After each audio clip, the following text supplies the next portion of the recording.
Morning news ప్రేక్షకులందరూ కూడా మన ఏఎన్ఎన్ తెలుగు మార్నింగ్ న్యూస్ కి స్వాగతం పలుకుతూ ఈరోజు మన మార్నింగ్ న్యూస్ ని మహాపత్రికతో మొదలు పెట్టేద్దాం. మహాపత్రికలో ముందు టాప్ న్యూస్ చూసుకుంటే 4 గంటల పాటు నిధి అగర్వాల్ విచారణ, ఆన్లైన్ బెట్టింగ్ పై ఈడీ షాక్, ప్రమోషన్ పై అధికారుల లోతైన ప్రశ్నలు.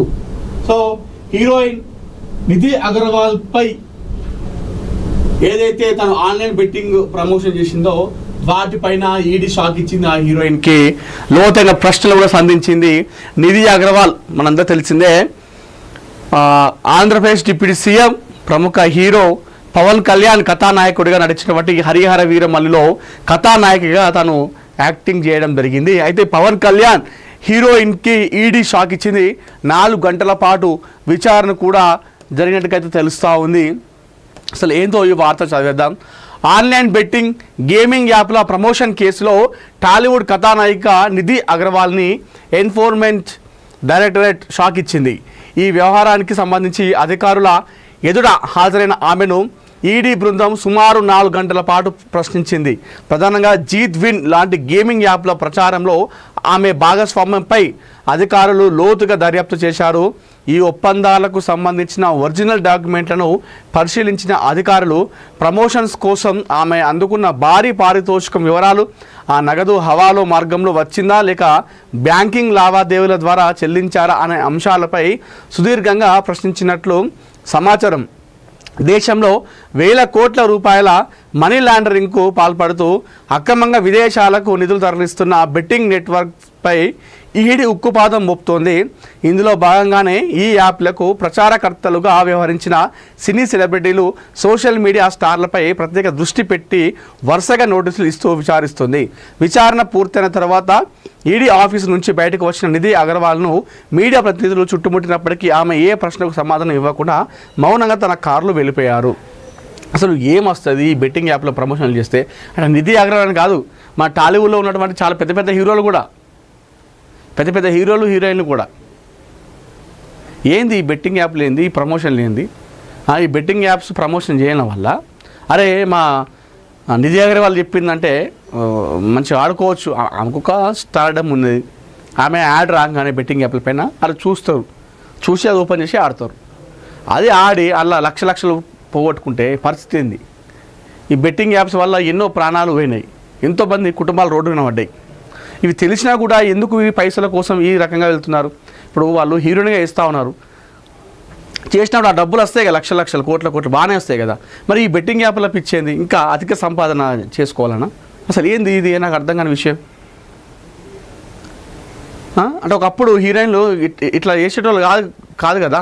అప్పుడు వాళ్ళు ఎన్ని రోజులైనా సంవత్సరం పాటు కూడా సినిమా యాక్టింగ్ చేస్తే డబ్బులు వస్తే అవే వాటితోనే వాళ్ళు సంతోషపడేవాళ్ళు. మరి ఇప్పుడు హీరోయిన్లకి ఏం వచ్చింది? ఇట్లా ఇదేం పిచ్చితనాలు, ఇదేం ఈ బెట్టింగ్ యాప్లు ప్రమోషన్ చేసుడు? అంటే డబ్బులు వస్తే ఏదైనా చేస్తారా? అంటే మనుషులు ప్రాణాలతో సంబంధం లేదు. మీరు ఆ ప్రమోషన్ చేయడం వల్ల అది ఆ బెట్టింగ్ యాప్ అనేది అసలు మంచిది కానే కాదు. దానివల్ల ఒక్కడు బాగుపడ్డట్టు లేదు చరిత్రలో. అది తెలిసినా కూడా ఎందుకు ఈ హీరోలు హీరోయిన్లు ఈ రకంగా చేస్తూ ఉన్నారు, ప్రవర్తిస్తూ ఉన్నారు? అంటే మీకు డబ్బుల కోసం, మీకు డబ్బులు వస్తాయిపోయా, ఎదుటోడు ప్రాణాలు పోయినా మీకు అవసరం లేనట్టుగా. ఇప్పుడు అంతేనట్టు కదా. అదే మంచి పేరు ఉన్నది, సినిమాలు చేసుకుంటే హరిహర వీరమల్లిలో మంచి సినిమా యాక్టింగ్ చేసింది, మంచి పేరు. ఎందుకు ఇట్లాంటి పిచ్చి పనులు చేసి మంచి పేరు పోగొట్టుకుంటారు? ఏమొస్తుంది మీకు? ఇప్పుడు మీకు ఒక మంచి అడ్వాంటేజ్ ఏంటంటే సినిమా హీరోయిన్లకు వీళ్ళు ఇప్పుడు సినిమా తీసుకుంటే డబ్బులు వస్తుంది. దాంతోపాటుగా వీళ్ళకు ప్రమోషన్లు, ఏ ప్రమోషన్స్, షాపింగ్ మాల్ ఓపెన్ చేస్తే లక్షలు ఇస్తారు, కోట్లు ఇస్తారు. ఇవన్నీ అట్లా కూడా వస్తున్నాయి కదా. మరి ఈ బెట్టింగ్ యాప్లో ఏంది ఈ పిచ్చితనాలు? ఇవి అదొక నేరం అని తెలుసు కదా. బెట్టింగ్ యాప్లు సైబర్ నేరమేనే. దాన్ని ఎట్లా, ఏ విధంగా మీరు ప్రోత్సహిస్తారు? ఆ విధంగా ప్రమోషన్ చేసి దీని మీద ప్రమోషన్ చేసి ఆ డబ్బులు తీసుకుంటారు. ఏంది ఇది?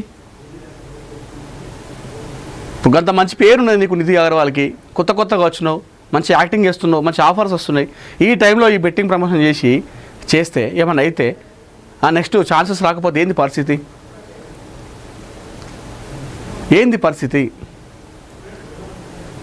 4 గంటల పాటు ప్రశ్నించారట లోపల ఈమెను తీసుకుపోయి ఈడీ.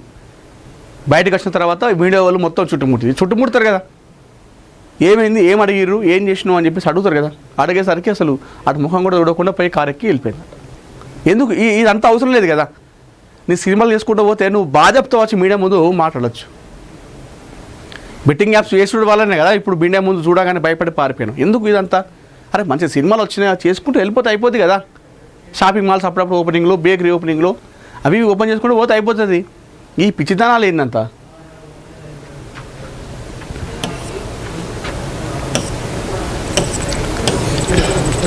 వర్గ పోరుతోనే జాతీయ కార్యవర్గంలో చోటు దక్కలేదు. బీజేపీ రాష్ట్ర నేతలపై ఎమ్మెల్యే రాజాసింగ్ సంచలన వ్యాఖ్యలు. ఇప్పటికైనా ఆత్మ పరిశీలన చేసుకోవాలని సూచన. పాప నిజంగా బీజేపీలో అంతర్గత కలహాల వల్ల బీజేపీ పార్టీ నష్టపోతుంది. బీజేపీ పార్టీ ఈ విధంగా ఉంటేనే పార్టీ మనం ముందుకెళ్ళచ్చు అని చెప్పేసి ఎప్పటి నుండో రాజాసింగ్ అరుస్తూ చెప్తున్నాడు, మొత్తుకుంటూ చెప్తున్నాడు, లబోదిబం అంటూ చెప్తున్నాడు. అయినా ఆయన మాటలు పట్టించుకోవట్లేదు ఎవరు కూడా. ఆయన పైపెచ్చు అట్లాంటి మాటలు చెప్పినందుకు ఇప్పుడు జాతీయ కార్యవర్గంలో ఆయనను తీసుకోలేదు. దానికి కారణం లోకల్ ఉన్నటువంటి నాయకుల వల్లనే అని చెప్పేసి చెప్తా ఉన్నాడు. ఎందుకంటే ఆయన మంచిగా చెప్పింది కదా, మీరు కొట్టుకోవద్దు, మన పార్టీకి ఇట్లా పోతేనే మంచిగా వస్తుంది, లేకపోతే మన భవిష్యత్తు ఉంటుందని చెప్పేసి చెప్తుండు కదా. చెప్పినందుకు మాగే చెప్తా అని చెప్పేసి ఇగో ఆయనకు బీజేపీ రాష్ట్ర నేతలపై ఆయన సంచలన వ్యాఖ్యలు చేసిండు. అంటే ఎక్కడైనా సరే మంచి చేయకపోతే చెడైపోతుంది. నిజంగా మనం ఏదో మంచి చేద్దామని చూస్తాం, మనకి ఇలాంటి లోపల ఏముండదు, -0 కూడా ఏముండదు. కానీ అక్కడ వెళ్ళి మనకు అవసరం లేకపోయినా వాళ్ళకి మంచి చేద్దామని చూస్తాం చూసినా, అట్లాంటి వాళ్ళకు ఖచ్చితంగా మైనస్ అవుతుంది. ఇప్పుడు రాజాసింగ్ విషయంలో అదే జరిగింది. బీజేపీ జాతీయ కార్యవర్గంలో తెలంగాణ నాయకులకు ప్రాతినిధ్యం దక్కకపోవడంపై గోషమహల్ ఎమ్మెల్యే రాజాసింగ్ తీవ్ర వ్యాఖ్యలు చేశారు. పార్టీలో కొనసాగుతున్న వర్గ రాజకీయాలు దానికి ప్రధాన కారణమని ఆరోపిస్తూ రాష్ట్ర నేతలంతా తమ వైఖరిపై ఆత్మ పరిశీలన చేసుకోవాలని అన్నారు. గతంలో రాష్ట్రానికి చెందిన సీనియర్ నేతలకు జాతీయ స్థాయిలో కీలక పదవులు దక్కేవని, కానీ ఈసారి ఒక్కరికి కూడా జాతీయ కార్యవర్గంలో చోటు కల్పించలేదని రాజాసింగ్ అన్నారు. తెలంగాణ బీజేపీలో నిరంతరం గ్రూప్ రాజకీయాలు నడుస్తున్నాయని, ప్రతి చిన్న విషయానికి ఢిల్లీకి వెళ్లి ఒకరిపై ఒకరు ఫిర్యాదు చేసుకునే సంస్కృతి పెరిగిపోయిందని విమర్శించారు.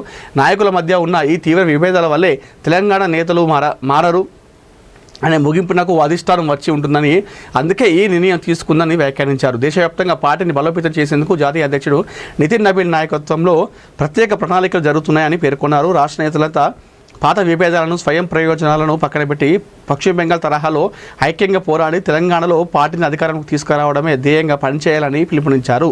ఐకమత్యంతో పోరాడితేనే భవిష్యత్తులో పార్టీ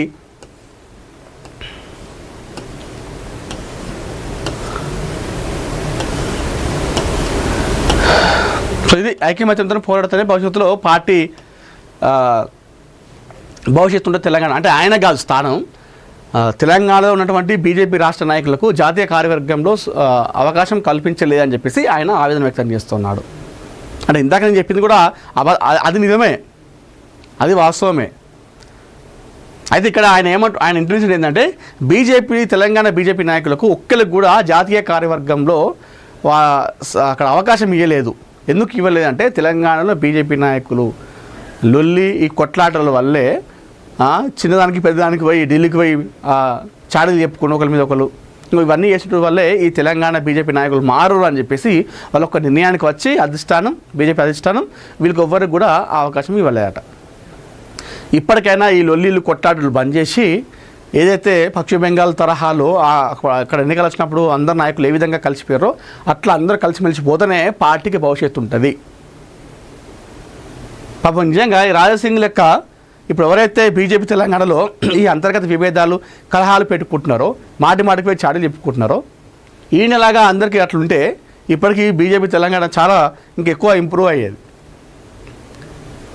ఇప్పుడు కేవలం తెలంగాణలో ఏది బీఆర్ఎస్ కాంగ్రెసే కదా ఎక్కువ మనకు అనిపించేది. బీజేపీ అప్పుడప్పుడు ఏది మన బండి సంజయ్ లాంటి వాళ్ళు ఏదో ఒక కార్యక్రమం నిరసన కార్యక్రమం చేపడుతుంది, అది పెద్ద వైరల్ అయ్యి అప్పుడు బీజేపీ పేరు వినిపిస్తుంది. కానీ లేకపోతే బీఆర్ఎస్ కాంగ్రెస్ పేరు మాత్రం వినిపిస్తున్నాయి. రాజాసింగ్ చెప్పింది 100% నిజం. ఇప్పుడు ఆయన మంచి చెప్పినందుకు ఆయన మీద అందరూ అనుకుంటారు, నీకేం అవసరం, నువ్వు బీజేపీ పార్టీ కాదు కదా, నేను తీసేసిరు కదా, నీకేం అవసరం అని చెప్పేసి మాట్లాడతాం. ఆయనను బీజేపీ పార్టీ తీసేయవచ్చు కాక, కానీ ఆయన బీజేపీ ఆ భావజాలం అంతా ఆయనకు ఉన్నది. బీజేపీలో ఏ విధంగా ఉండాలి ఎట్లా అనేది మొత్తం ఆయనకు ఆ రకంగా ఆయన ఉన్నాడు. ఇప్పుడు ఎవరైతే లొల్లులు పెట్టుకుంటున్నారో అసలు వాళ్ళు ఆ లొల్లులు పెట్టుకుంటూ ఈ ఛానల్ చెప్పుకుంటే వాళ్ళకు బీజేపీ పార్టీలో అసలు అలాంటి వాటికి ఇది అసలు ఛాన్సే ఉండదు. మరి ఎందుకు తెలంగాణలో బీజేపీ నాయకులకి అసలు ఎందుకు ఎత్తుందో అర్థం అవుతుంది. మామూలుగా బీజేపీ నాయకులకు వాళ్ళు తెలిసింది ఒకటే, వాళ్ళకి ఏమైనా సరే పార్టీని ముందుకు తీసుకెళ్ళాలి. నేను పెద్ద ప్రోటోకాల్ అట్లా ఏముండదు బీజేపీ నాయకులలో. మరి తెలంగాణలో ఎందుకు కొత్తగా సంస్కృతి వచ్చిందో నాకు అర్థమవుతలేదు. పార్టీని ముందు తీసుకెళ్ళే విషయంలో వాళ్ళు కొట్లాడతారు, చేస్తారు. స్టార్టింగ్లో బాగానే ఉన్నారు బీజేపీ పార్టీ. మరి ఈ గత 3-4 సంవత్సరాల నుంచి ఇది నడుస్తూ ఉంది. ఈ లొల్లీలు, కొట్లాటలు, అంతర్గత కలహాలు, ఒకరిపైన ఒకరు చాడీలు చెప్పుకున్నాడు. ఈ సంస్కృతి అసలు ఉండదు బీజేపీలో. మళ్ళీ ఇట్లాంటి కథలు మళ్ళీ వేరే ఏ రాష్ట్రాలు లేదు. ఈ బీజేపీలో అంతర్గత కలహాలు అంటే మామూలుగా వేరే పార్టీలలో చూస్తాం అంతర్గత కలహాలు. టీఎంసీలో అంతర్గత కలహాలు, కాంగ్రెస్ పార్టీలో అంతర్గత కలహాలు, బీఆర్ఎస్ పార్టీలో అంతర్గత కలహాలు, టీడీపీలో అంతర్గత కలహాలు, జనసేనలో అంతర్గత కలహాలు, ఇట్లా అన్ని పార్టీల్లో అంతర్గత కలహాలు ఉంటాయి. బీజేపీ పార్టీలో అసలు అలాంటి వాటికి ఛాన్సే ఉండదు. కానీ తెలంగాణలో అది చేసి చూపించారు బీజేపీ నాయకులు. రాజాసింగ్ చెప్పిన దాంట్లో 100% పనులు నిజం. అందరు కలిసి కట్టుకపోతేనే బీజేపీ పార్టీకి తెలంగాణలో భవిష్యత్తు ఉంటుంది, లేదంటే మాత్రం శూన్యం. ఇంకొకటి ఏంటంటే ఈ లొల్లీలు పెట్టుకోవడం వల్లనే, ఈ లొల్లీలు కొట్లాటలు పెట్టుకోవడం వల్లే తెలంగాణ బీజేపీ నాయకులు ప్రతి దానికి కూడా ఒకరిపైన ఒకరు చాడీలు చెప్పుకోవడం వల్లనే వీళ్ళు మారరు అని చెప్పేసి అధిష్టానం, బీజేపీ అధిష్టానం ఆ నిర్ణయం తీసుకొని వాళ్ళకు జాతీయ కార్యవర్గంలో ఇవ్వలేదు ఛాన్స్. వాళ్ళు ఇస్తే ఎవరికైనా ఒకరికి ఇస్తే మళ్ళీ వేరే వాళ్ళు మళ్ళీ దీని మీద ఇక రాజకీయం చేసి ఇంకా అది చేస్తారు, దానివల్ల పార్టీ డ్యామేజ్ అవుతుందని చెప్పేసి భయపడి వాళ్ళు ఈ నిర్ణయం తీసుకున్నట్టుగైతే రాజాసింగ్ వ్యాఖ్యలు చేస్తూ ఉన్నారు. మాజీ ఎమ్మెల్యే రేఖా కాంతారావుకు ఉరడ లైంగిక వేధింపుల కేసు కొట్టేసిన హైకోర్టు. ఇరుపక్షాల వాదనలు విని కేసు కొట్టివేసిన హైకోర్టు అట. ఓకే, అంటే ఇప్పుడు బీఆర్ఎస్ మాజీ ఎమ్మెల్యే రేఖా కాంతారావుకు తెలంగాణ హైకోర్టులో ఊరట లభించింది. ఆయనపై నమోదైన లైంగిక వేధింపుల కేసును న్యాయస్థానం కొట్టివేసింది. పెళ్లి పేరుతో ఓ యువతిని లైంగికంగా వేధించారని ఆరోపిస్తూ హైదరాబాద్లోని పంజాగుట్ట పోలీస్ స్టేషన్లో కాంతారావుపై కేసు నమోదైంది. తన ప్రైవేట్ ఫోటోలతో కాంతారావు బ్లాక్మెయిల్ చేస్తున్నారని, రియల్ ఎస్టేట్ వ్యవహారం పేరుతో తన వద్ద నుంచి 4 లక్షలు తీసుకొని మోసం చేశారని కూడా ఆమె ఆరోపించినట్లు పోలీసులు తెలిపారు. తనపైన నమోదైన కేసును సవాల్ చేస్తూ రేఖా కాంతారావు తెలంగాణ హైకోర్టును ఆశ్రయించారు.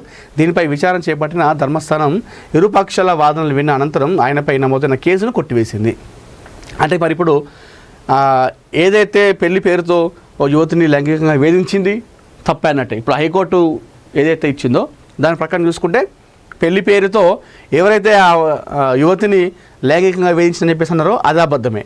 ఇంకొకటి ఏంటంటే తన ప్రైవేట్ ఫోటోలతో ఏదైతే యువతి ఉందో ఆ యువతి ప్రైవేట్ ఫోటోలతో కాంతారావు బ్లాక్మెయిల్ చేసిన అనేది కూడా అవాస్తవమే, అబద్ధం, అది కూడా తప్పే. ఇంకోటి ఏంది, రియల్ ఎస్టేట్ వ్యవహారం పేరుతో తన వద్ద నుంచి 4 లక్షలు తీసుకుని మోసం చేసింది అన్నది కూడా అబద్ధమే. ఇప్పుడు హైకోర్టు కొట్టేసిందంటే అందులో ఏది కూడా కరెక్ట్ లేదు. అంతేనంటే ఇప్పుడు రేఖా కాంతారావు గారు ఏం తప్పు చేయలేదు కాబట్టి హైకోర్టు కొట్టేసింది. మరి ఇప్పుడు ఆ యువతిని ఏం చేస్తారు? మరి ఆ యువతి ఎందుకు ఆ విధంగా లైంగికంగా వేధించని చెప్పేసి చెప్పింది. అదే దాంతో పాటుగా ప్రైవేట్ ఫోటోతో నన్ను బ్లాక్మెయిల్ చేసిందని చెప్పేసి ఏ విధంగా అబద్ధం చెప్పింది. 4 లక్షలు తీసుకున్నాడని చెప్పేసి ఎందుకు ఆ విధంగా చెప్పింది. ఇప్పుడు మరి ఆ యువతి పైన ఎలాంటి ఏమైనా చర్యలు తీసుకుంటారా, ఎట్లా ఉంటుంది మరి? ఆ విధంగా కోర్టు ఏమైనా మన కౌన్సిలింగ్ ఇచ్చి పెడుతుందా, లేకపోతే ఏమంటారు? ఇప్పుడు ఆయన తప్పు చేయలేదు కాబట్టి హైకోర్టు ఓకే ఇచ్చింది, ఊరట లభించింది, నువ్వు మంచోనివే, ఆ యువతి మొత్తం నిమ్మి చేసినంత అబద్ధాలని చెప్పేసి కొట్టేసి ఆయనకు ఊరట లభించింది. మరి ఇప్పుడు ఆ యువతి అయితే తప్పే కదా, ఆ యువతి అయితే తప్పే కదా. ఎందుకంటే ఒక వ్యక్తి పేరు, ఒక రాజకీయంగా ఉన్నాడు ఆయన, మాజీ ఎమ్మెల్యే, నెక్స్ట్ ఎమ్మెల్యేగా పోటీ చేస్తాడు. ఇప్పుడు యువతి వల్ల ఆయనకు మైనసే కదా. ఇప్పుడు ఇవే నన్ను లైంగికంగా వేధించిండు అని చెప్పేసి అన్నది, 4 లక్షలు తీసుకుని మోసం చేసిండు అన్నది, న్యూడ్ ఫోటోలతో, నా ఫోటోలతో, ప్రైవేట్ ఫోటోలతో నన్ను బ్లాక్మెయిల్ చేసింది అని చెప్పేస్తే అది ఆయన రాజకీయ భవిష్యత్తుకు మైనస్ అయ్యింది కదా, ఎంతో కొంత అయితే అయ్యింది కదా. మరి ఎందుకు ఆ యువతి ఆ విధంగా చేసినట్టు అనేది కూడా మనం చూడాలి. సరే, ఏదేమైనప్పుడు కూడా మాజీ ఎమ్మెల్యే రేఖా కాంతారావు బీఆర్ఎస్ పార్టీ నాయకుడు, సీనియర్ నాయకుడు, మొన్న ఆయన అరెస్ట్ చేసారు పోలీసులు ఈ యువతి కేసు పెట్టడంతో. అది ఇప్పుడు ధర్మాసనం ఆయన నిర్దోషి, ఆయనది ఏం తప్పులే అని చెప్పేసి ఇరు వాదనలు, ఆ యువతి వాదనలు కాంతారావు వాదనలు విని సో కాంతారావు మంచోడు ఈ నేరం ఏం చేయలేదని చెప్పేసి కొట్టేసేయడంతో ఆయనకు ఊరట లభించినట్టు అయింది. ఇది కథ. మన యువతి ఎందుకు ఆ విధంగా చేసింది, ఆ యువతి వెనకాల ఎవరైనా ఉండి చేపించారా అనేది కూడా చూడాలి. అంటే ఇందులో కొన్ని వస్తాయి, ఇంకో కొన్ని ఏమంటారంటే ఈయన పలుకుబడి ఉంది, ఒక బీఆర్ఎస్ పార్టీ నాయకుడు, మాజీ ఎమ్మెల్యే, డబ్బులు ఉన్నాయి కాబట్టి ఈయనకు ఆ విధంగా తీర్పు వచ్చింది, వీళ్ళ తరపు న్యాయవాదులకు డబ్బులు లక్షలు ఇచ్చి ఆయన తరపు వాదించుకొని కేసు కొట్టేలాగా చేసుకుని అని చెప్పేసి కూడా అనుకోవచ్చు కొంతమంది. సరే, ఏదేమైనప్పుడు కూడా మన అంతిమంగా మనం ఏం చూస్తామంటే హైకోర్టు తీర్పు ఇచ్చిన దాని ప్రకారం మనం మాట్లాడతాం. హైకోర్టు తీర్పు ఇచ్చింది ఏమి ఇచ్చిందంటే ఈయన మంచోడు, ఏం తప్పు చేయలేదని చెప్పేసి ఇచ్చింది. కాబట్టి మనం ఇప్పుడు ఈ విధంగా మాట్లాడాల్సి వస్తుంది.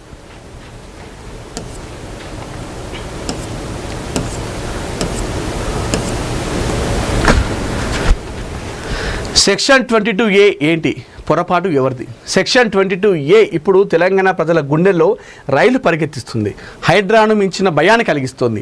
తెలంగాణ వ్యాప్తంగా ముఖ్యంగా హైదరాబాద్ మెట్రోపాలిటన్ రీజియన్లో వేలాది మంది ప్రైవేట్ ఆస్తుల యజమానులు తీవ్ర ఆందోళనకు గురవుతున్నారు. వారి ఇల్లు, స్థలాలు, అపార్ట్మెంట్లు ఉన్నట్టుండి రిజిస్ట్రేషన్ చట్టంలోని సెక్షన్ 22A కింద నిషేధిత జాబితాలు చేరడంతో అమ్మకాలు, తనఖాలు, బదిలీలు నిలిచిపోయాయి. రెవెన్యూ రికార్డుల నవీకరణలో జరిగిన పరిపాలన లోపాలే ఈ సంక్షోభానికి కారణమని తేలడంతో ప్రభుత్వం క్షమాపణలు చెప్పి తక్షణమే దిద్దుబాటు చర్యలు చేపట్టింది. మరోసారి ఈ అంశంపై ప్రతిపక్షాలు తీవ్ర విమర్శలు చేస్తున్నాయి. అసలు ఏంటి సెక్షన్ 22A? పొరపాటు ఇలా జరిగింది. రిజిస్ట్రేషన్ చట్టం 1908లోని సెక్షన్ 22A ప్రకారం ప్రభుత్వ భూములు, దేవాదాయ, వక్ఫ్ ఆస్తులు, అసైన్డ్ భూములు, భూధన భూములు, కోర్టు వివాదాల్లో ఉన్న ఆస్తుల రిజిస్ట్రేషన్లను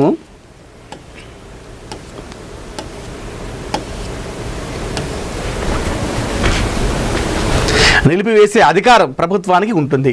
ప్రభుత్వ ఆస్తులను అక్రమ బదిలీల నుంచి కాపాడడమే దీని ముఖ్య ఉద్దేశం. అయితే ధరణి పోర్టల్ స్థానంలో కాంగ్రెస్ ప్రభుత్వం కొత్తగా తీసుకొచ్చిన భూభారతి విధానంలోకి మారే క్రమంలో 2026 ఏప్రిల్లో రెవెన్యూ శాఖ నిషేధిత ఆస్తుల జాబితాను నవీకరించింది. ఈ ప్రక్రియలో అధికారులు సరైన పరిశీలన లేకుండానే జాబితాలను సబ్ రిజిస్టర్ కార్యాలయాలకు పంపారు. ఒకే సర్వే నెంబర్లో కొంత భాగం ప్రభుత్వ భూమి ఉంటే ఆ సర్వే నెంబర్లోని మొత్తం ప్రైవేట్ పట్టా భూములను కూడా నిషేధిత జాబితాలో చేర్చడంతో ఈ గందరగోళం తలెత్తింది. హైదరాబాద్, రంగారెడ్డి, మేడ్చల్, మల్కాజ్గిరి, సంగారెడ్డి జిల్లాలో ఈ సమస్య తీవ్రంగా ఉంది. ఏది మన హైదరాబాద్ చుట్టుపక్కల ఉన్నటువంటి జిల్లాలో కూడా ఈ సమస్య ఇంకెక్కువ ఉంది. జూబ్లీహిల్స్, బంజారాహిల్స్ వంటి ఖరీదైన ప్రాంతాలలో పాటు దశాబ్దాల కింద కూడా HMDA అనుమతులతో ఏర్పడిన కాలనీలు, అపార్ట్మెంట్లు కూడా ఈ జాబితాలో చేరాయి. రిజిస్ట్రేషన్ కోసం వెళ్ళినప్పుడే తమ ఆస్తులు నిషేధిత జాబితాలో ఉన్నాయని యజమానులకు తెలియడంతో వారు తీవ్ర ఆందోళనకు గురవుతున్నారు. ఈ సమస్యపై ఇప్పటికే సుమారు 6000 కేసులు హైకోర్టులో నడుస్తున్నాయి.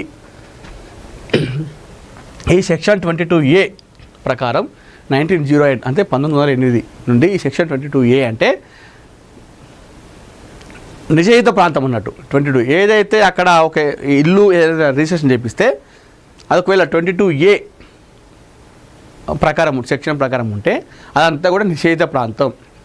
అందులో కొంచెం ప్రైవేటు భూమి పట్టా ఉన్నా కూడా అది నిషేధిత ప్రాంతం కిందకే పోతుంది. ఏది 22A ప్రకారం నిషేధిత ప్రాంతం అంటే అది ప్రభుత్వ భూమి కిందకే పోతుంది. అయితే ఇప్పుడు ఈ 2026 ఏదైతే ధరణి పోర్టల్ తర్వాత ఇప్పుడు భూభారత్ వచ్చిన తర్వాత ఈ 2026 ఏప్రిల్ రెవెన్యూ శాఖ నిషేధిత ఆస్తుల జాబితాను చూసుకుంటే ఇందులో ఇప్పుడు కొన్ని కాలనీలు బయటకు వస్తున్నాయట. అంటే నిషేధిత ప్రాంతం కింద ఉన్నట్టుగా ఇల్లు కాదు, కొన్ని కాలనీలు ఏరియాలే బయటకు వస్తూ ఉన్నాయట. ఇది నడుస్తూ ఉంది. ఈ వ్యవహారంపై రెవెన్యూ శాఖ మంత్రి పొంగులేటి శ్రీనివాసరెడ్డి స్పందిస్తూ అధికారుల నిర్లక్ష్యం, పొరపాటు వల్లే ఇది జరిగిందని అంగీకరించారు.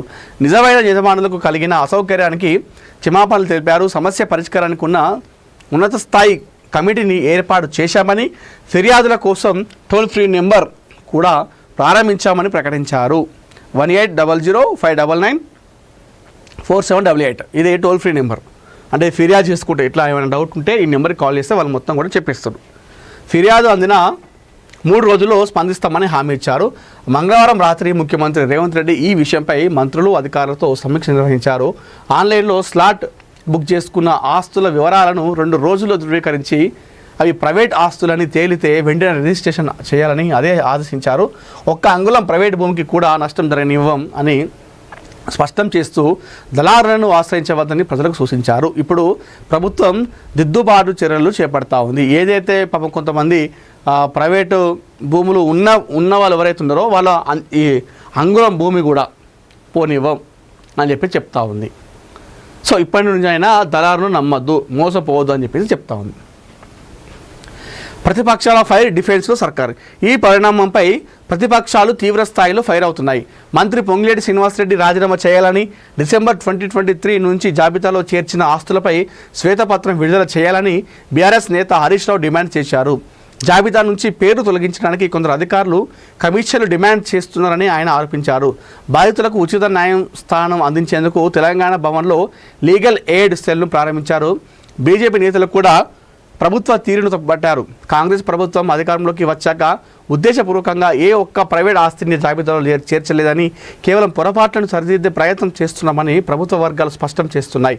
బాధిత యజమానులు తమ ఆస్తుల వివరాలను అధికారిక వెబ్సైట్లో చూసుకోవాలని, సమస్యల పరిష్కారానికి ప్రభుత్వం ఏర్పాటు చేసిన మార్గాలను వినియోగించుకోవాలని అధికారులు సూచిస్తున్నారు. సో ఎవరైతే బాధిత యజమానులు ఉంటారో తమ ఆస్తుల వివరాలను అధికారిక వెబ్సైట్లో మాత్రం చూసుకోవాలి, దళారులు చెప్పిన దాన్ని నమ్మద్దు అని చెప్పేసి ఇక్కడ ప్రభుత్వం చెప్తా ఉంది.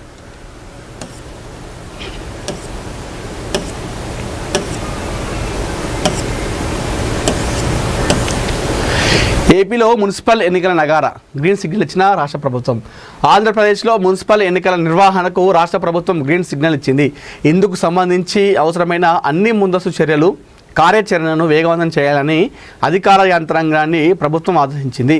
ఇటీవల జరిగిన ఏబీ కేబినెట్ భేటీలో స్థానిక సంస్థల ఎన్నికలకు సంబంధించి బీసీ రిజర్వేషన్లు సైతం ఖరారు చేయడంతో ఎన్నికల ప్రక్రియ కీలక దశకు చేరుకుంది.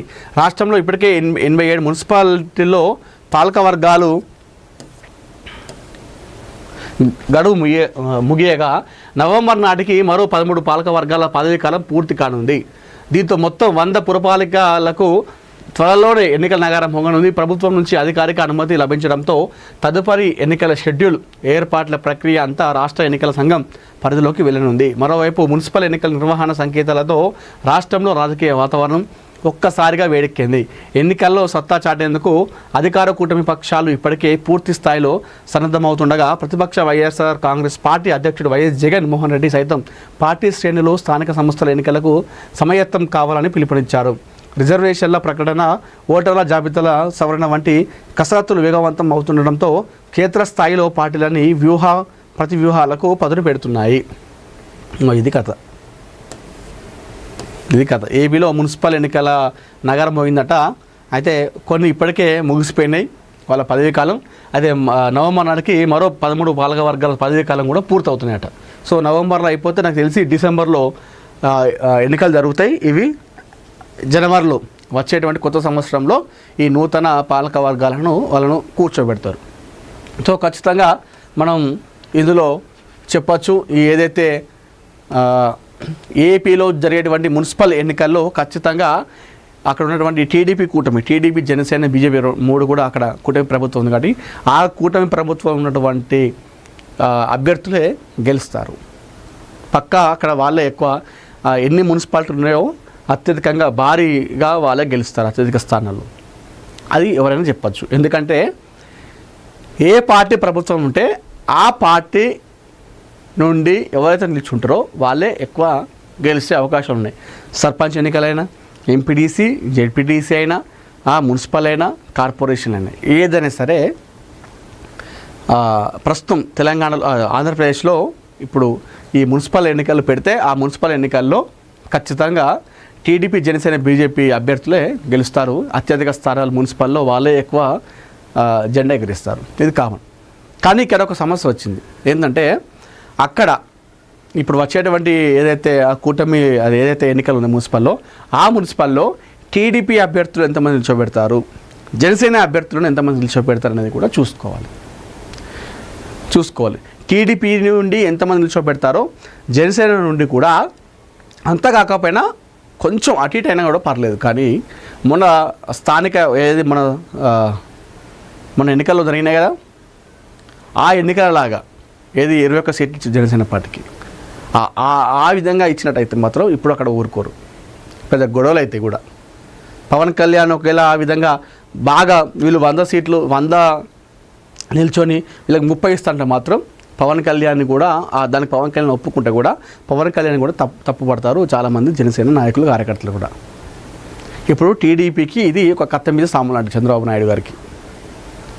ఇప్పుడు 100 సీట్లుంటే 50 టీడీపీ నిల్చొని 45 జనసేనకి ఇస్తే పర్లేదు, ఇంకో 5 బీజేపీకి ఇచ్చుకుంటే పర్లేదు.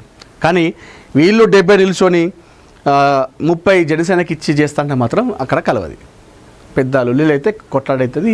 అక్కడ కూటమి ప్రభుత్వం ఉన్నటువంటి పార్టీలన్నీ కూడా విడిపోయే అవకాశాలు ఉన్నాయి. సో ఇవన్నీ కూడా చూసుకోవాలి చంద్రబాబు గారు. గత ఎన్నికల్లో చేసినట్టు చేస్తుంటే మాత్రం ఇప్పుడు కలవదు. ఎందుకంటే జనసేన కూడా మొన్న నాదెండ్ల మనోహర్ గారు కూడా చెప్పడం జరిగింది, స్థానిక సంస్థల ఎన్నికలు ఏది వచ్చినా కూడా ఈసారి పోటీగా మేము నిలుచుంటాం, అంటే వాళ్ళకి ఎన్ని వస్తే మేము కూడా అంత నిలుచుంటాం అని చెప్పేసి. సో ఎవరు కూడా తగ్గేటువంటి ప్రసక్తే లేదు. చూద్దాం మరి ఆ ఎన్నికలు వచ్చేసరికి సర్పంచ్ ఎన్నికలు వస్తే ఎన్ని టీడీపీకి ఇస్తారో ఎన్ని జనసేనకి ఇస్తారు, ఎంపీటీసీలో ఎన్ని జనసేనకి ఇస్తారు ఎన్ని టీడీపీకి ఇస్తారు, జెడ్పీటీసీలో ఎన్ని టీడీపీకి ఇస్తారు ఎన్ని జనసేనకి ఇస్తారు, ఇవన్నీ కూడా మనం చూడాలి. సో ఒక ఈక్వల్ ఉంటే మాత్రం ఏం కాదు, లేకపోతే మాత్రం వీళ్ళిద్దరు కొట్టడం వల్ల అక్కడ వైసీపీ పార్టీ బూస్ట్ అవుతుంది ఖచ్చితంగా. లోక్సభ స్థానాలు 543 మించొద్దు, డిలిమిటేషన్ వద్దు, ఉన్న స్థానాల్లోనే మహిళలకు రిజర్వేషన్లు, తక్షణమే మహిళలకు 33% రిజర్వేషన్లు అమలు చేయాలి. కాంగ్రెస్ వర్కింగ్ కమిటీ సమావేశం డిమాండ్. సోనియా, ఖర్గే, రాహుల్, ప్రియాంక, సీఎంలు రేవంత్, డీకే, వేడి సతీశన్, వీరభద్రసింగ్ హాజరు అట. ఏంది కథ? కాంగ్రెస్ వర్కింగ్ కమిటీ సమావేశంలో పలు కీలక నిర్ణయాలు తీసుకున్నారు. ప్రధానంగా కేంద్ర ప్రభుత్వం ప్రతిపాదిస్తున్న నియోజకవర్గాల పునర్విభజన డిలిమిటేషన్ ప్రక్రియను సిడబ్ల్యూసి తీవ్రంగా వ్యతిరేకించింది. లోక్సభ స్థానాల సంఖ్యను పెంచకుండా ప్రస్తుతం ఉన్నటువంటి 543 స్థానాల పరిమితిని అలాగే కొనసాగించాలని పార్టీ డిమాండ్ చేసింది. ఢిల్లీలోని ఇందిరాభవన్ వేదికగా బుధవారం జరిగిన సమావేశంలో పలు కీలక తీర్మానాలను ఏకగ్రీవంగా ఆమోదించారు. జనాభా ప్రాతిపదికన చేపట్టే డిలిమిటేషన్ వల్ల జనాభా నియంత్రణ పాటించిన దక్షిణాది రాష్ట్రాలు తీవ్రంగా నష్టపోతాయని ఆందోళన వ్యక్తం చేసింది.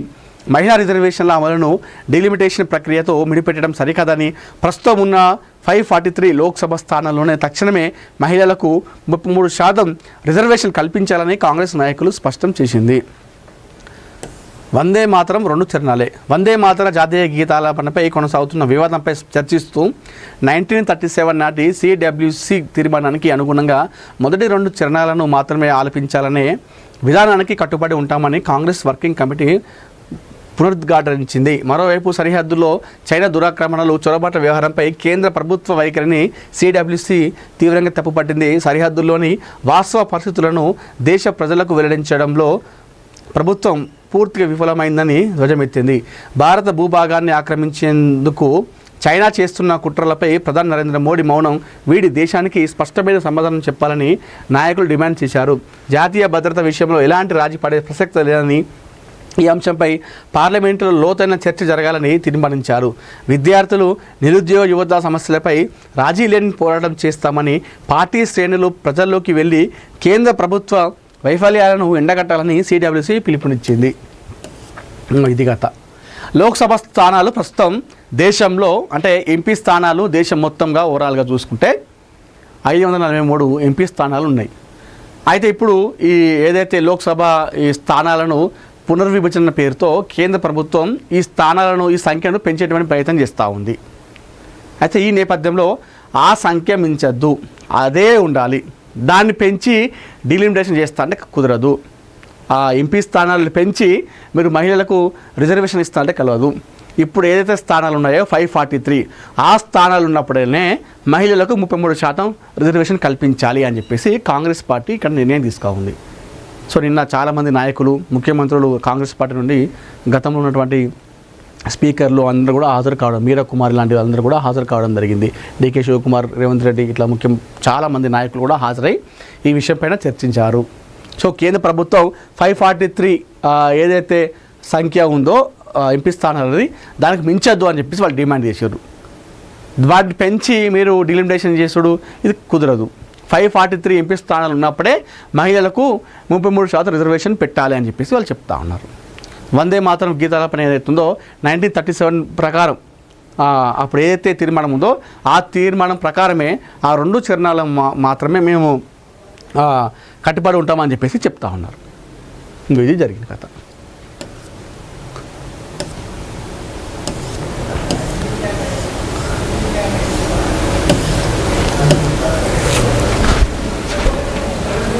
నాడెం చెరువు నాలాపై అక్రమ నిర్మాణాలను పరిశీలించిన ఇరిగేషన్ ఏఈ మౌనిక.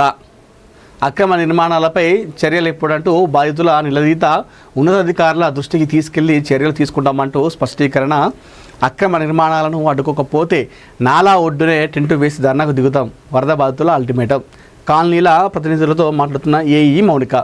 మనం నిన్ననే చెప్పినాం, డిఈ కానీ ఏఈ మౌనిక కానీ వాళ్ళు ఎందుకు మౌనం పాటిస్తున్నారు, వాళ్ళు బయటికి రావట్లేదు, అక్కడికి వెళ్ళి ఎందుకు చూడట్లేదు అని చెప్పేసి నిన్న మనం ఏఎన్ఎన్ తెలుగు అదేవిధంగా మహాపత్రిక 2 సంయుక్తంగా మనం చెప్పడం జరిగింది. ఈ నేపథ్యంలో స్పందన వచ్చింది. అయితే ఏఈ మౌనిక ఇక్కడైతే ఆ నాలా ఉందో ఆ నాలా అక్రమ నిర్మాణం కాడికి వెళ్ళి చూడడం జరిగింది. చాలామంది బాధితులు వచ్చి ఆమెను నిలదీశారు, మీరు ఎందుకు చర్యలు తీసుకుంటలేరు, ఇంకెప్పుడు తీసుకుంటారు అని చెప్పేసి వాళ్ళు చెప్పడం జరిగింది. దీనిపైన ఈ నిర్మాణాన్ని అడుకోకపోతే ఖచ్చితంగా మేము అక్కడ కూర్చొని ధర్నా ఒడ్డునే టెంట్ వేసుకొని కూర్చుంటామని చెప్పేసి అక్కడ బాధితులు ఏఈ మౌనికతో మాట్లాడుతున్నారు. ఇక్కడ దృశ్యాలు కూడా మనం చూసుకోవచ్చు. మల్కాజ్గిరి మున్సిపల్ కార్పొరేషన్ పరిధిలోని గట్కేసర్ సర్కిల్ పోచారం డివిజన్ జోడిమెట్ల చౌరస్తా వద్ద గల నాడెం చెరువు నాలాపై కొనసాగుతున్న అక్రమ నిర్మాణాల వ్యవహారం తీవ్ర చర్చనీయాంశంగా మారింది. నాలా ప్రవాహ మార్గాన్ని ఆక్రమిస్తూ చేపడుతున్న నిర్మాణాలపై స్థానిక వరద బాధితులు తీవ్ర ఆందోళన వ్యక్తం చేస్తున్నారు. ఈ నేపథ్యంలో ఇరిగేషన్ శాఖ assistant executive engineer AE Mounika Jodimetla చౌరస్తా పరిసర ప్రాంతాలను సందర్శించి నాడెం చెరువు ప్రధాన నాలతో పాటు దానికి అనుసంధానంగా ఉన్న ఉప కాలువలు, అనుబంధ నీటి మార్గాలను క్షేత్రస్థాయిలో పరిశీలించారు. ఆక్రమణల కారణంగా నీటి ప్రవాహానికి ఏర్పడుతున్న అడ్డంకులను ఆమె పరిశీలించి వివరాలు సేకరించారు. అధికారిని పర్యటన విషయం తెలుసుకున్న Himagiri colony, doctors colony, Kakatiya colony, Annanagar colony, Vijayasai colony, Pocharam colony, MLR colony, Arundhati colony, Venkateswara కాలనీలకు చెందిన వరద బాధితులు కాలనీ వాసులు అక్కడికి చేరుకొని తమ సమస్యలను ఆమె దృష్టికి తీసుకెళ్లారు. నాలా ఆక్రమణల కారణంగా ప్రతి వర్షాకాలంలో తాము తీవ్ర ముంపు సమస్యలను ఎదుర్కొంటున్నామని, ఆస్తి నష్టంతో పాటు ప్రాణభయంతో జీవిస్తున్నామని ఆవేదన వ్యక్తం చేశారు. కళ్ళ ముందే అక్రమ కట్టడాలు నిర్మితమవుతున్న ఇరిగేషన్ మున్సిపల్ అధికారులు ఎందుకు స్పందించడం లేదని, ఈ నిర్మాణాలపై చర్యలు ఎప్పుడు తీసుకుంటారంటూ బాధితులు ఇరిగేషన్ ఏఈ మౌనికను నిలదీశారు. దీనిపై స్పందించిన ఆమె నాలా అక్రమ నిర్మాణాలను సంబంధించిన పూర్తి వివరాలను నివేదిక రూపంలో ఉన్నతాధికారుల దృష్టికి తీసుకెళ్తామని తెలిపారు. ఉన్నతాధికారుల ఆదేశాల మేరకు చట్ట ప్రకారం తగిన చర్యలు తీసుకుంటామని బాధితులకు వివరించారు. అయితే అధికారుల సమాధానంపై వరద బాధితులు అసంతృప్తి వ్యక్తం చేశారు. తక్షణమే అక్రమ నిర్మాణాలు నిలిపివేసి నాలా ఆక్రమణలను తొలగించి చర్యలు చేపట్టాలని డిమాండ్ చేశారు. లేని పక్షంలో నాడెం నాలా ఒడ్డునే టెంట్లు వేసి పెద్ద ఎత్తున నిరసన కార్యక్రమాలు చేపడతామని హెచ్చరించారు. నాడెం చెరువు ప్రధాన నాలతో పాటు అనుబంధ నాలాలు కూడా ఆక్రమణలకు గురవుతున్నాయనే ఆరోపణలు చాలా కాలంగా వినిపిస్తున్నాయి. ప్రజలు పదే ఫిర్యాదు చేస్తున్న వరద బాధితులు తమ ఆవేదనను వ్యక్తం చేస్తున్న క్షేత్రస్థాయిలో పరిస్థితి మాత్రం మారడం లేదు. ఇరిగేషన్ శాఖ ఏఈ మౌనిక క్షేత్రస్థాయిలో పరిశీలన నిర్వహించిన నేపథ్యంలో ఆ పరిశీలన కేవలం నివేదికలకే పరిమితమవుతుందా, లేక అక్రమ నిర్మాణాలపై నిజంగా చర్యలు తీసుకుంటారా అన్నది ఇప్పుడు ప్రజల్లో చర్చనీయాంశంగా మారింది అని అన్నారు. వర్షాకాలం సమీపిస్తున్న నేపథ్యంలో ప్రజల్లో ఆందోళన మరింత పెరుగుతుందని ఆయన తెలిపారు. గతంలో వరదల కారణంగా హిమగిరి, డాక్టర్స్, కాకతీయ, విజయసాయి, అన్నపూర్ణ నగర్ తదితర కాలనీల ప్రజలు తీవ్ర నష్టాలను చవిచూశారు. ఇళ్లలోకి నీరు చేరి లక్షల రూపాయల ఆస్తి నష్టం జరిగింది. ఈ ఘటనల నుంచి ప్రజలు ఇంకా పూర్తిగా కోలుకోక ముందే నాలాలపై నిర్మాణాలు కొనసాగడం అత్యంత ఆందోళనకర విషయం అని పేర్కొన్నారు. ప్రజల ప్రాణాలు, ఆస్తుల ప్రమాదంతో పడుతున్న సంబంధిత శాఖలు కాలయాపన చేస్తూ చేతులు దులుపుకోవడం సమంజసం కాదు. ఇప్పటికైనా ఉన్నతాధికారులు ప్రత్యక్షంగా జోక్యం చేసుకొని నాడెం చెరువు నాలా అసలు హద్దులను గుర్తించాలి. నాలా ఆక్రమణలపై సమగ్ర సర్వే నిర్వహించి నిబంధనలకు విరుద్ధంగా నిర్మించిన కట్టడాలపై కఠిన చర్యలు తీసుకోవాలి. అవసరమైతే అక్రమ నిర్మాణాలను తొలగించి సహజ నీటి ప్రవాహ మార్గాన్ని పునరుద్ధరించాలి అని డిమాండ్ చేశారు. ఇప్పటికీ అధికారులు స్పందించకపోతే వరద బాధితులు, కాలనీ వాసులు, ప్రజా సంఘాలతో కలిసి నాలా ఒడ్డిన టెంట్లు వేసి మహాధర్నకు దిగుదాం. అవసరమైతే ఈ పోరాటాన్ని ప్రజా ఉద్యమంగా మార్చి రాష్ట్ర స్థాయిలో తీసుకెళ్తాం. ప్రజల భద్రత విషయంలో ఎలాంటి రాజీ ఉండదు. నాడం చెరువు నాలను కాపాడే వరకు ఈ మా పోరాటం కొనసాగుతుందని బోయపల్లి కొండాలరెడ్డి హెచ్చరించారు. ఇది కథ. సో ఎట్టకేలకు అయితే ఏఈ మౌనిక ఆ ప్లేస్కి వచ్చింది. ఏది నాడెం చెరువు నాలా కాడికి వచ్చి అక్రమ నిర్మాణాన్ని చూసి ఏం చేస్తూ ఉంది అవన్నీ చూసి వివరాలు తెలుసుకొని అక్కడ ఉన్నటువంటి వాళ్ళకి చెప్పి సో దీనిపైన మనం మాట్లాడదాం చేద్దామని చెప్పి చెప్తా ఉన్నారు. అక్కడ బాధితులు ఏం చెప్తా ఉన్నారు, మీరు మళ్ళా వచ్చి చూసిళ్ళు చూస్తామంటున్నారు. అది కాదు, తక్షణమే మీ చేతుల పని ఇప్పటి నుండే మీరు మొదలుపెట్టుర్రి, వాటిని అడ్డుకోరి వాటిపైన చర్యలు తీసుకోవాలి అని చెప్పేసి బాధితులు పేర్కొంటున్నారు. ఎందుకంటే వాళ్ళు విసిగిపోయారు, బాధితులు చెప్పి అలసిపోయారు బాధితులు. వాళ్ళు ఇంకేం చేయమన్నావు, ఇంకా వాళ్ళు ఇంకేం చేయమంటారు. ఇప్పుడు ఈ మేడం కూడా అక్కడికి వచ్చింది, చూసిన తర్వాత తెలుస్తుంది అక్కడ ఏందనేది. చేతులు మొత్తం ఉంటాయి, ఆపచ్చు కదా. మరి ఈ కాలయాపన చేయడం ఎందుకు, చూస్తామని ఎందుకు? వెంటనే ఫోన్ చేసి చేస్తారు కదా. మీ పైన చాలామందికి అరే అధికారులు అంటే ఇట్లా ఉండాలరా అని చెప్పేసి వాళ్ళకి అది ఉంటుంది జనాలకి. అరే ఇవన్నీ కూడా ఇట్లాంటి సీన్లు మొత్తం సినిమాలు చూడాలా, సినిమాలో చూసి సంబరపడా. ఒక మంచి పోలీసు, ఒక మంచి అధికారి, ఒక మంచి నాయకుడు సినిమాలు చూసి సంబరపడా. ఇక బయట జరగదు అట్లా. మీరు చేస్తే ఏమవుతుంది బయట అట్లాంటి పనులు? మీకు సెల్యూట్ చేస్తారు కదా అందరూ, మీకే మంచి పేరు వస్తుంది కదా. పని చేసినా మా జీతం తీసుకున్నాం కాకుండా ఇప్పుడు అక్కడ బాధితులు అంతమంది అర్పిస్తున్నారు. ఇన్ని కాలనీలు వచ్చినాయి, ఒక 10-20 కాలనీలు వచ్చినాయి. దానివల్ల అంతమంది బాధపడుతున్నారు. మరి వచ్చినప్పుడు మీరు వాళ్ళ కోసం ఫైట్ చేయాలి కదా. ఫైట్ అంటే మీరు అక్కడ లేని దాని గురించి కొట్లాడ కాదు. వాళ్ళు ఆల్రెడీ ఆ సమస్య ఉంది, అక్కడ అక్రమ నిర్మాణం జరుగుతుంది, దాన్ని అడ్డుకోండి అంతే. మీరు అక్కడ ఏదో పెద్ద చేయాల్సిన అవసరం లేదు. నాలాపైన, ఆ నాడం చెరువు నాలపైన అక్రమ నిర్మాణం కడుతున్నారు, దానిపైన చర్యలు తీసుకోండి అంతే.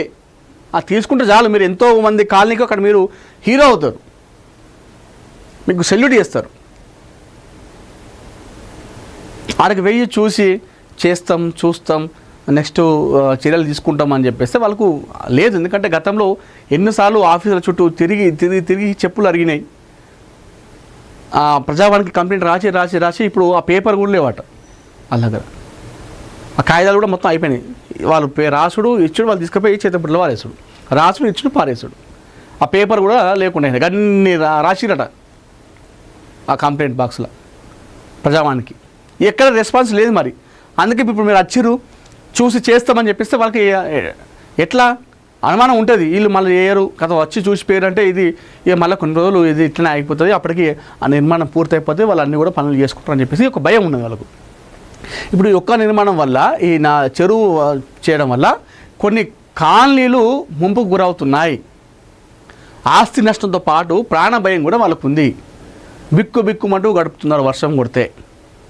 మరి ఈ ఒక్కరి కోసం కొన్ని వేలాది మంది ప్రాణాలను బలి తీసుకోవాలా అనేది ఒకసారి ఆలోచిస్తే ఏఈ మేడం ఇది బాగుంటుంది. చూద్దాం. మరి మొత్తానికైతే ఎవరు రాలేదు, చూడలేదని చెప్పేసి అన్నాం. సో మొత్తానికైతే నాళ్ళ దగ్గరికి ఏఈ మౌనిక గారు వచ్చారు, అధికారిని. సో ఈమె ద్వారానన్నా ఈ అక్రమ నిర్మాణం పైన చర్యలు తీసుకొని అక్కడ బాధితులకు న్యాయం జరుగుతుందని చెప్పేసి మనం ఆశిద్దాం. లేకపోతే మాత్రం అక్కడ స్థానికులతో కలిసి వాళ్ళు అక్కడ ఒడ్డునే ధర్నా కూర్చుంటారు అంటారు కదా, టెంట్ వేసుకొని. ఆ టెంట్ కాడనే మాకు కెమెరా, ఒక ట్రైపాడ్ ఉంటుంది, మహాపత్రిక నేను తెలుగుది, ట్రైపాడ్ వేసుకొని కెమెరా పెట్టుకొని మేము కూడా ఒక గొడుగు పెట్టుకుని ఆడనే ఉంటాం మేము కూడా, వాళ్ళకు న్యాయం జరిగేంత వరకు. ఇదైతే తథ్యం. గతంలో ఎన్నిసార్లు మనం పేపర్ స్టేట్మెంట్స్ చూడండి, ఇవన్నీ వాటిపైన అక్రమ నిర్మాణం పైన అందరూ అక్కడ బాధితులు. మాజీ municipal chairman Pocharam Kondal Reddy, S Srinivas doctors colony ప్రతినిధి, రవికుమార్ డాక్టర్స్ కాలనీ అధ్యక్షుడు, ఆకిడి కృష్ణారెడ్డి హిమగిరి కాలనీ అధ్యక్షుడు, వీళ్ళందరూ కూడా చెప్తా ఉన్నారు వాళ్ళ బాధలు. ఎన్నోసార్లు చేసినా కూడా వాళ్ళకు ఎలాంటి న్యాయం జరగలేదట. మరి ఏం చేయమని వాళ్ళని? అందుకే టెంట్ వేసుకుని వాళ్ళు ఉద్యమం చేస్తామంటున్నారు. మంత్రి కొండా సురేఖకు షోకాజ్ నోటీసులు జారీ. సుస్మిత పటేల్ వ్యాఖ్యలపై కాంగ్రెస్ అధిష్టానం సీరియస్. సీఎం రేవంత్ రెడ్డిపై వ్యాఖ్యలతో పార్టీలో కలకలం. పరకాల నుంచి పోటీ చేస్తానన్న సుస్మితా పటేల్. ఇప్పుడు ఎట్టుందంట కథ కొండా సురేఖ గారును మన ముఖ్యమంత్రి రేవంత్ రెడ్డి గారు ఇద్దరు కూడా బాగానే ఉంటారు, సఖ్యతగానే ఉంటారు. ఏ కార్యక్రమం వెళ్ళినా కూడా అక్కడ కొండా సురేఖ గారు ఉంటారు. మొన్న అంతేందుకు బోనాలు అప్పుడు మొత్తం కొండా సురేఖ గారు బోనం ఎత్తుకొని ప్రభుత్వం తరపున అధికారికంగా పోయి బోనం సమర్పించింది. మరి ఎందుకు వెనకాల సుస్మితా పటేల్ గారు ఈ విధంగా చేస్తూ ఉన్నారు అనేది కూడా చాలామంది అంటూ ఉన్నారు. కొందరేమో సుస్మితా పటేల్ పరకాల నుంచి ఆమె పోటీ చేద్దామని చెప్పేసి అనుకుంది. అది రేవంత్ రెడ్డి వచ్చి మరొకసారి ప్రకాష్కే టికెట్ ఇద్దామని చెప్పాక ఆయన కోపంతోనే ఆమె నిర్ణయం తీసుకుని ఇట్లా మాట్లాడింది కొంతమంది అంటున్నారు. మరికొంతమంది ఏమో దీని వెనకాల కొండా సురేఖ ఉంది, కొండా సురేఖనే తన కూతురుతో ఈ విధంగా మాట్లాడించిందని చెప్పేసి మరికొంతమంది అంటున్నారు. మంత్రి కొండా సురేఖ కుమార్తె కొండా సుస్మితా పటేల్ చేసిన రాజకీయ వ్యాఖ్యలు సంచలనంగా మారగా ముఖ్యమంత్రి రేవంత్ రెడ్డిపై ఆమె చేసిన వ్యాఖ్యలపై పార్టీ హైకమాండ్ సీరియస్ అయింది. మంత్రి కొండా సురేఖకు దీనిపై షోకాజ్ నోటీసులు జారీ చేసి వివరణ కోరింది. వరంగల్ జిల్లా గీసుకొండలో బుధవారం మంత్రి కొండా సురేఖ జన్మదిన వేడుకలు నిర్వహించారు. ఈ కార్యక్రమంలో పాల్గొన్న సుస్మితా పటేల్ వచ్చే ఎన్నికల్లో పరకాల నుంచి తాను పోటీ చేస్తారని ప్రకటించారు. కాంగ్రెస్ అధిష్టానం తనకు టికెట్ ఇవ్వకపోయినా స్వతంత్ర అభ్యర్థిగా బరిలోకి దిగుతారని స్పష్టం చేశారు. సుస్మితా వ్యాఖ్యలపై ఇప్పటికే పార్టీ క్రమశిక్షణ కమిటీ తీవ్రంగా స్పందించింది. ముఖ్యమంత్రి రేవంత్ రెడ్డి ప్రతిష్టను దెబ్బతీసే విధంగా ఆమె వ్యాఖ్యలు ఉన్నాయని క్రమశిక్షణ కమిటీ చైర్మన్ మల్లు రవి అభ్యంతరం వ్యక్తం చేశారు. పార్టీ నిర్దేశించిన లక్ష్మణ రేఖను ఎవరైనా అతిక్రమిస్తే క్రమశిక్షణ చర్యలు తప్పవని ఆయన స్పష్టం చేశారు. వివరణ కోరుతూ మంత్రికి క్రమశిక్షణ కమిటీ షోకాజ్ నోటీసు జారీ చేసింది. కాగా మాజీ మంత్రి చిన్నారెడ్డికి ఎమ్మెల్యే మేఘారెడ్డి ఫిర్యాదుతో షోకాజ్ నోటీసు జారీ చేసింది. ఇది కథ. ఈ కథ ఎంత దూరం పోతుందో అర్థమవుతలేదు. కొండా సురేఖ ఇప్పుడు కొత్త ప్రభుత్వం వచ్చిన పంచుల్లి ఎవరో ఒకరితో ఏదో ఒక వివాదం. గతంలో నాగార్జున విషయం, సమంత పెద్ద వ్యాఖ్యలు చేసింది. నాగ చైతన్య సమంత విడిపోవడానికి కారణం కేటీఆర్ అని చెప్పేసి డైరెక్ట్ చెప్పేసింది. దారుణం అది. అట్లా మాట్లాడింది. అదైపోయిన తర్వాత మధ్యలో మరొకసారి కడియం శ్రీహరితో పెద్ద లొల్లి పంచాయతీ. అదైపోయిన తర్వాత ఇప్పుడు ఈ లొల్లి ఏదో ఒక వివాదంలో అయితే వారితో నిలుస్తూ ఉంది మంత్రి కొండా సురేఖ గారు. అయితే ఇప్పుడు తను కాకపోయినా తన కూతురు వల్ల కూడా ప్రస్తుతం కొండా సురేఖ గారు కూడా వార్తల్లో వైరల్ కావాల్సినటువంటి పరిస్థితి ఏర్పడింది. నిన్న తన కూతురు సుస్మితా పటేల్ మాట్లాడుతూ నెక్స్ట్ వచ్చేటువంటి ఎన్నికల్లో మేము ఇక్కడ మంచుకున్నాం, నేను రేవంత్ రెడ్డి పైన ఇట్లాంటి వ్యాఖ్యలు చేయకపోయేదాన్ని, ఇక్కడ మంచుకున్నటువంటి వాతావరణంలో రేవంత్ రెడ్డి గారు వచ్చి నెక్స్ట్ ఎలక్షన్ ఇంకా 2 సంవత్సరాల టైం ఉంది, 2 సంవత్సరాల టైం ఉండగా ఇప్పుడే వచ్చి నెక్స్ట్ ఎలక్షన్లో గెలిపియాలే ప్రకాష్కు ఆయనకే టికెట్ ఇస్తామని చెప్పేసి చెప్పడం వల్ల ఇక్కడ మాకు మీరు గొడవలు పుట్టడానిక ఇప్పుడు మంచుకున్న వాతావరణాన్ని మీరే దీని అంతా చేసిరని చెప్పేసి సుస్మితా పటేల్ ఆరోపించింది. చేస్తూ ఎవరు ఏమన్నా రేవంత్ రెడ్డి వచ్చినా, ఎవరి ప్రకాష్ వచ్చినా, లయ్య వచ్చినా, వాళ్ళ తాత వచ్చినా ఇట్లా మాట్లాడేసింది. ఎవరు వచ్చినా పరకాల నుంచి నిల్చున్నా నేనే ఎమ్మెల్యే నిల్చుంటా అని చెప్పేసి బాజాప్తా కుండ బద్దలు కొట్టేసింది. ఇప్పుడు ఆమె చేసిన వ్యాఖ్యలు వైరల్ అయినాయి. ఆమె చేసిన వ్యాఖ్యలతో ఇప్పుడు కొండా సురేఖకు నోటీసులు ఇచ్చింది అధిష్టానము ఆమెకు నోటీసులు ఇచ్చింది. ఇప్పుడు ఏంది కథ, నెక్స్ట్ ఏంది? ఇంతమంది నాయకులకు షోకాజ్ నోటీసులు ఇచ్చి పార్టీని సస్పెండ్ చేసింది. మరి ఈమె ఇంత డైరెక్ట్గా నేరుగా రేవంత్ రెడ్డి పైన, ముఖ్యమంత్రి పైన ఇన్ని రకాలుగా వ్యాఖ్యలు చేసింది. కళ్ళు నెత్తికెక్కిన ముఖ్యమంత్రి అయిన తర్వాత అని చెప్పేసి అంత పెద్ద పెద్ద మాటలు మాట్లాడింది మరి సుస్మితా పటేల్. మరి ఇప్పుడు దీనిపైన ఎలాంటి చర్యలు తీసుకుంటారు? మరి సుస్మితా పటేల్ సారీ చెప్తుందా అంటే ఆమె చెప్పే రకం కాదు. మరి కొండా సురేఖ ఎవరైనా సంపాదిస్తుందా రేవంత్ రెడ్డి దగ్గరికి వెళ్ళి అనేది చూడాలి. కానీ కాదు, కొండా సురేఖనే తన కూతురుతో మాట్లాడిందని చెప్పేసి మరి కొంతమంది అంటున్నారు. ఇందులో ఏది వాస్తవం అనేది అయితే అర్థమవుతలేదు. కానీ నిన్న సుస్మితా పటేల్ చేసిన వ్యాఖ్యలతో ఒక్కసారిలో కాంగ్రెస్ పార్టీలో ఇవన్నీ కూడా ఇప్పుడు జరుగుతున్నాయి. చాలామంది నాయకులు నిన్న ప్రెస్ మీట్ పెట్టి కొండా సుస్మితా పటేల్ని ఏకిపారేశారు. అసలు ఏం జరుగుతుందనేది కూడా మనం చూడాలి. ఇది కథ.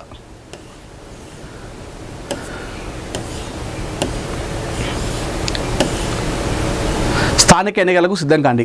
కూటమి ప్రభుత్వంపై ప్రజల్లో తీవ్ర వ్యతిరేకత వ్యక్తమవుతుందని, రానున్న స్థానిక సంస్థల ఎన్నికల్లో గెలిపే లక్ష్యంగా వైసీపీ శ్రేణులు ఏకంగా పనిచేయాలని ఆ పార్టీ అధినేత మాజీ ముఖ్యమంత్రి జగన్ పిలుపునిచ్చారు. తాడేపల్లిలోని పార్టీ కేంద్ర కార్యాలయంలో రాజమండ్రిలో రూరల్ నియోజకవర్గ నాయకులు, స్థానిక సంస్థల మాజీ ప్రజాప్రతినిధులతో ఆయన మాట్లాడి స్థానిక ఎన్నికలకు సిద్ధం కావాలి.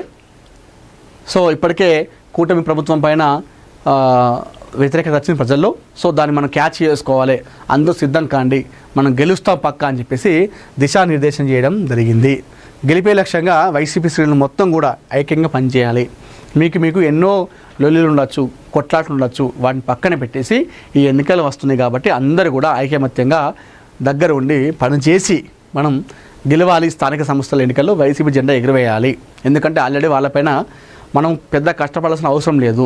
కూటమి ప్రభుత్వం పైన ప్రజల్లో ఆల్రెడీ వ్యతిరేకత వచ్చింది, దాన్ని మనం క్యాచ్ చేసుకుంటే చాలు అని చెప్పేసి చెప్తా ఉన్నారు. అయితే నిన్న కేంద్ర కార్యాలయంలో, తాడేపల్లిలోని కేంద్ర కార్యాలయంలో రాజమండ్రి రూరల్ నియోజకవర్గ నాయకులు, స్థానిక సంస్థల మాజీ ప్రజాప్రతినిధులతో అంతవరకు మాజీ సర్పంచులు, మాజీ ఎంపీటీసీ, మాజీ ఎంపీటీసీలు వీళ్ళందరితో జగన్ మీటింగ్ ఏర్పాటు చేసిండు. తాడేపల్లిలోని ప్రధాన ఆఫీస్లో చేసి అందులో అందరితో మాట్లాడిండు.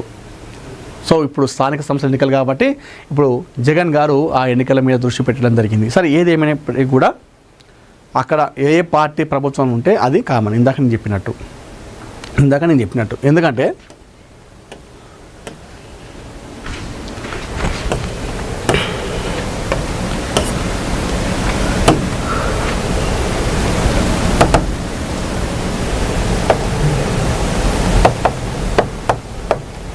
ఎందుకంటే ఎప్పుడు చూసుకున్నా కూడా ఇప్పుడు 2004 చూసుకుందాం, అప్పుడు కాంగ్రెస్ పార్టీ అధికారంలో ఉంది ఉమ్మడి రాష్ట్రంలో. అప్పుడు స్థానిక సంస్థల ఎన్నికల్లో